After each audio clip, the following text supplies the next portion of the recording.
اب جہاں پر یہ درود پاک پڑھنے کی تلقین ہوئی ہے قرآن کی آیت میں، سورۃ الاحزاب 56 نمبر آیت ہے، کہا گیا ان اللہ و ملائکتہ یصلون علی النبی یا ایھا الذین آمنوا صلوا علیہ وسلموا تسلیما۔ اس آیت کے شروع میں اس کے ارد گرد جو آیت کا سیاق و سباق ہے اس میں یہ ہے کہ مشرکین مکہ، منافقین، یہود و نصارہ بھی جہاں جہاں موقع ملتا تھا، یہ سارے کفار جو نا منافقین سمیت کوئی موقع جانے نہیں دیتے تھے کہ رسول اللہ صلی اللہ علیہ وسلم کو تکلیف پہنچائیں، کوئی موقع نہیں جانے دیتے تھے۔ تو اس موقع پر اللہ سبحانہ وتعالیٰ نے سب سے پہلے اپنی بات، پھر اپنے فرشتوں کی بات، پھر مومنین کو تلقین کی کہ یہ کفار سارے رسول اللہ صلی اللہ علیہ وسلم کو تکلیف دے رہے ہیں، تم یہ دعائیہ کلمات پڑھ کر ان کے لیے رحمت کی، بخشش کی، اعلیٰ مراتب کی، مقام محمود کی دعائیں کرو، تمہاری طرف سے انہیں کوئی تکلیف نہیں پہنچنی چاہیے۔ یہ اس کا سادہ سا سیاق و سباق ہے کہ جتنے بھی کفار، منافقین، سارے مشرکین مل کر رسول اللہ صلی اللہ علیہ وسلم کو تکلیف اور ایذا پہنچا رہے ہیں، تو تم کوئی ایسا کام نہ کرنا کہ تمہارے ہاتھ سے، تمہارے کسی علم کی وجہ سے، تمہارے کسی عمل کی وجہ سے، تمہاری کوئی ایسی حرکت کی بد عملی کی وجہ سے کیا ہو، تمہارے رسول اللہ صلی اللہ علیہ وسلم پر کوئی انگلی نہ اٹھائے۔ اس کی عملی مثال دیکھنی ہونا تو آج کفار مسلمانوں پر جو فتویٰ لگا رہے ہیں نا کہ مسلمان ہے ہی 2 نمبر ہے، یہ ہے ہی بد دیانت، یہ ہے ہی بد عہد، یہ وہ ایمانداری ہے ہی نہیں، یہ ملاوٹ کرتے ہیں، یہ 2 نمبر کام کرتے ہیں، تو یہ سمجھ لیجیے گا کہ ہم رسول اللہ صلی اللہ علیہ وسلم کو ایذا پہنچا رہے ہیں، تکلیف پہنچا رہے ہیں اپنی بدعمالیوں کی وجہ سے۔ کفار اسلام پر اور انڈائریکٹلی رسول اللہ صلی اللہ علیہ وسلم پر طعن و تشنیع کر رہے ہیں، وہ کہہ رہے ہیں یہ مسلمان ہے، نعوذ باللہ ان کا نبی بھی ایسے ہی ہوگا۔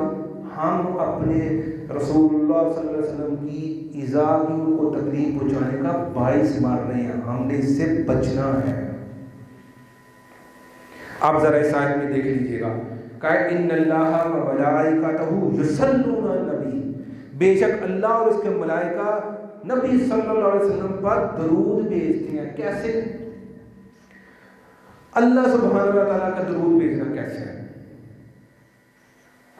ہم تو کہتے ہیں یا اللہ رسول اللہ صلی اللہ علیہ وسلم کو اپنی رحمت نازل فرما، اللہ تعالیٰ، اللہ سبحانہ وتعالیٰ کہتا ہے، کیسے کہیں گے کہ بھئی اللہ تعالیٰ پر اللہ یا اللہ رسول اللہ صلی اللہ علیہ وسلم کو اپنی رحمتیں بھیج۔ پہلی بار اس کا نقطہ سمجھ لیجیے گا، وہ یہ ہے کوئی بندہ کسی کی تعریف کرنی ہو نا، اس کی تعریف وہی کر سکتا ہے جو اس سے اوپر ہو۔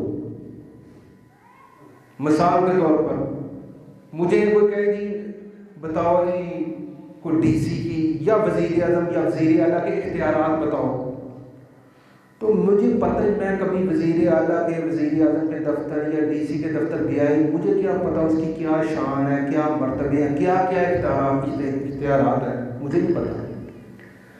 اس کے اختیارات، اس کی شان وہی بتائے گا جو اس سے اوپر ہوگا۔ مثال پر ڈی سی ہوگا تو کمشنر کو پتا ہوگا کہ ڈی سی کے کیا اختیارات ہیں، وزیر اعلیٰ ہوگا تو وزیر اعظم کو پتا ہوگا کہ وزیر اعلیٰ کے کیا کیا اختیارات ہیں۔ مخلوقات میں سب سے بڑی ہستی رسول اللہ صلی اللہ علیہ وسلم کی ذات ہے، اور اس کے برابر بھی کوئی انسان دوسرا نہیں ہے، اس سے اوپر صرف ہمارا خالق اور مالک اللہ سبحانہ و تعالیٰ ہے۔ اللہ تعالیٰ کو بہتر پتہ ہے کہ رسول اللہ صلی اللہ علیہ وسلم کی شان کیسے بیان کرنی ہے، اللہ سبحانہ و تعالیٰ ہمیں بتائیں گے۔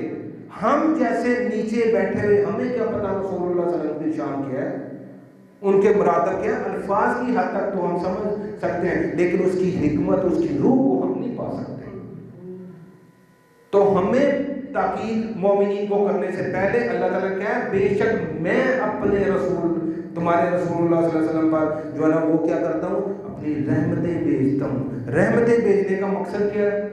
سمجھ اللہ تعالیٰ کی ذات کیسے رحمتیں، آپ کو مصطفیٰ اور مجتبیٰ بنا دیا گیا، آپ کا انتخاب کیا اور آپ کو چن لیا، یہ اللہ کی رحمت کا اظہار ہے۔ آپ پر شریعت محمدی دنیا اور تمام شریعتوں کے دروازے بند کر دیے کہ آج کے بعد نبوت کا دروازہ بند ہو گیا، اب آپ کے بعد کوئی نبی نہیں ہوگا، یہ آپ کی شان بیان ہو رہی ہے۔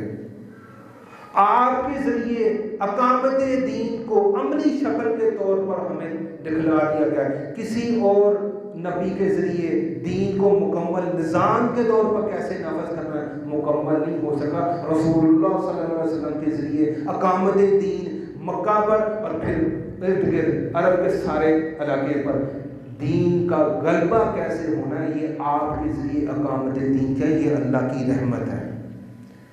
اگلا قرآن ہے ورفعنا لک ذکرک، اللہ سبحانہ تعالیٰ نے آپ کا ذکر خیر بلند کر دیا۔ وہ تو بہت جگہ ہے لیکن چند باتیں آپ کو میں صرف بتا دوں۔ کیا ہے؟ پہلا کہا کہ جب بھی رسول اللہ صلی اللہ علیہ وسلم کا نام آئے تو ساتھ کیا کرنا ہے؟ صلی اللہ علیہ وآلہ وسلم۔ نہیں کہوگے تو ہلاک ہو جاؤ گے۔ آگے جب بھی دعا کرنی ہے اللہ سبحانہ تعالیٰ کہ میری تسبیح بیان کرنی ہے تو ساتھ درود پاک پڑھ کے دعا کرنی ہے، پھر دعا قبول کروں گا۔ مسجد میں داخل ہونا ہے، مسجد سے نکلنا ہے، درود پاک پڑھنا ہے۔ قبر رسول پر جانا ہے، درود پاک پڑھنا ہے۔ نماز پڑھنی ہے، صلاۃ و سلام پڑھنا ہے۔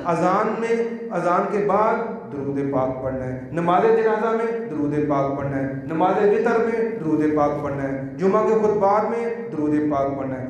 جہاں جہاں پر اللہ سبحانہ تعالیٰ کا نام ہے وہاں پر اطیع اللہ و اطیع الرسول کو ساتھ جوڑ دیا۔ یہ اللہ تعالیٰ اپنی رحمتیں اور اپنی شان بیان کر رہے ہیں، اور ایک دن مخصوص کر دیا۔ ایسے تو آپ جتنا مرضی پڑھیں لیکن جمعے والے دن کو خاص کر دیا کہ اس جمعے والے دن کو ہی کہا ہے یوم الصلاۃ، یہ درود پاک پڑھنے کا دن ہے۔ یہ اللہ تعالیٰ اپنی رحمتیں اور اپنے جو ہے اپنا کرم اور فضل رسول اللہ صلی اللہ علیہ وسلم کے اس موقعوں پر اس طرح ہمیں سمجھا رہے ہیں۔ دوسری بات، فرشتے کس طرح درود پاک بھیجتے ہیں؟ وہ دعا کرتے ہیں۔ کیا کرتے ہیں؟ انہوں نے دعا کی اور رسول اللہ صلی اللہ علیہ وسلم کے حق میں دعا کرتے ہیں، اور اس دعا کی ایک وجہ، ان دعاؤں کی وجہ سے بھی رسول اللہ صلی اللہ علیہ وسلم کے ہاتھوں اقامت دین ہو گیا۔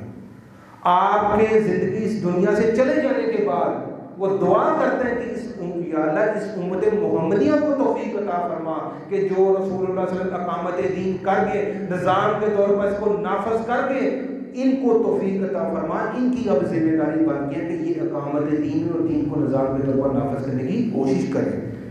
وہ دعا کرتے ہیں یا اللہ رسول اللہ صلی اللہ علیہ وسلم کو قیامت والے دن، حشر والے دن مقام محمود پر، فائز پر ان کو کر۔ یہ فرشتے دعا کر رہے ہیں۔ اب آگے کیا گیا؟ یا الذین آمنوا صلوا علیہ وسلموا تسلیما۔ اب اگلی بات کی ہے کہ ہم نے سب سے پہلے اقرار کرنا ہے کہ یا اللہ ہم تیرے نبی کی حمد، تعریف، نعت نہیں بیان کر سکتے، تعریف نہیں بیان کر سکتے، تو ہی رسول اللہ صلی اللہ علیہ وسلم کی شان بیان کر سکتا ہے۔ ہم بڑے عاجز ہیں، لیکن جس طرح کہ تم نے کلمات سکھائے ہیں ہم کوشش کریں گے کہ تیرے رسول اللہ صلی اللہ علیہ وسلم پر یا اللہ جو تم نے نبی بھیجا ہے ان پر جو ہے ہم ان پر درود اور سلام بھیج سکیں۔ اور کیسے؟ صلاۃ و سلام۔ سلام کیا ہے؟ السلام علیکہ ایھا النبی، جو ہم اتحیات والا پڑھتے ہیں، اور درود پاک کیا ہے؟ درود ابراہیم۔ اور بھی درود ہے انشاءاللہ آگے جا کے بتاؤں گا، لیکن بنیادی جو نماز میں ہم پڑھتے ہیں پہلا سلام ہے، دوسرا سلام ہے۔ اور سلام کا مطلب کیا ہے؟ ہم نے رسول اللہ صلی اللہ علیہ وسلم کی طرف مائل ہونا ہے، ان کی طرف جھکنا ہے، ان سے محبت کرنی ہے۔ اور سلام کا کیا مطلب ہے؟ کہ ہمارے کسی بدعمالیوں کی وجہ سے ان پر سلامتی بھیجنی ہے، ہماری بدعمالی کی وجہ سے رسول اللہ صلی اللہ علیہ وسلم کو ایذا یا تکلیف ہم نے نہیں پہنچنے دینی۔ کیسے؟ اگر ہم چاہتے ہیں کہ ہم رسول اللہ صلی اللہ علیہ وسلم سے محبت کرتے ہیں، ان کے لیے سلامتی کی دعا کرتے ہیں، ان کی طرف مائل ہوتے ہیں، محبت کرتے ہیں، تو کیا ہم نے کرنا ہے؟ سب سے پہلا کام یہ کہ جو کتاب لے کر آئے ہو، کتاب اللہ قرآن کی شکل میں، اس کو سیکھنا ہے۔ پھر آپ کی احادیث کو ان کو سیکھنا ہے، آپ کی سیرت کو پڑھ کر وہاں سے آپ کی زندگی آپ نے کیسے گزاری وہاں سے رہنمائی حاصل کرنی ہے۔ اگر اس علمی طور پر بھی میں نہ قرآن کے ساتھ جڑتا ہوں نہ آپ کی احادیث کے ساتھ جڑتا ہوں تو سمجھے میں ان کی طرف مائل نہیں ہو رہا، میں نے ان کو چھوڑا ہوا ہے۔ بس زبان سے کہتا ہوں کہ لا الہ الا اللہ محمد رسول اللہ، زبان سے تو کہہ رہا ہوں لیکن عملی طور پر میرا ان کے ساتھ کوئی تعلق نہیں ہے، کوئی تعلق نہیں بن رہا، کیونکہ جو وہ قرآن لے کر ہے میں نے کبھی اسے کھول کر سمجھنے کی کوشش نہیں کی۔ ان کی احادیث جو ان کی باتیں ہمارے پاس محفوظ ہیں بخاری مسلم اور باقی احادیث کی کتب میں، کبھی ان کو ایک روزانہ میں حدیث کھول کر سمجھنے کی کوشش نہیں کی۔